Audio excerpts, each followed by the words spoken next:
వాళ్ళ ముగ్గుట్లో ఎవరికి నలగట్ల ముగ్గురు కాదు. లింగారెడ్డి గారు ఉన్నారు, వజరాజిరెడ్డి గారు ఉన్నారు, సురేష్ నాయుడు గారు ఉన్నారు, ప్రవీణ్ కుమార్ రెడ్డి గారు ఉన్నారు. నలుగురు టికెట్ని అభ్యర్థిస్తూ ఉన్నారు. మన పేరు లింగారెడ్డి తీసేసినారు. ప్రజలకు నేను సత్యమే చెప్తానా, మా పార్టీ సర్వే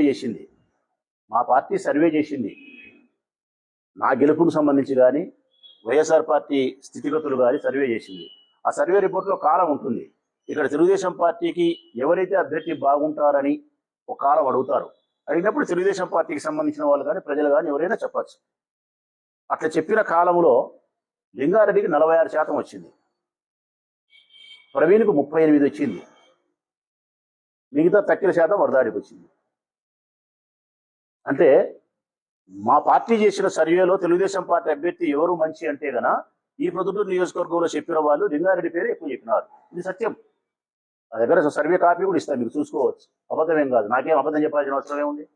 నాకు ఎవరైతే ఏమన్నా నలుగురు ఒకటి. ఏం లింగారెడ్డి అయితే మెత్తగా కొడతాడు, వరదాడి అయితే గట్టిగా కొడతాడా? అందరూ గట్టిగానే కొడతారు నన్ను.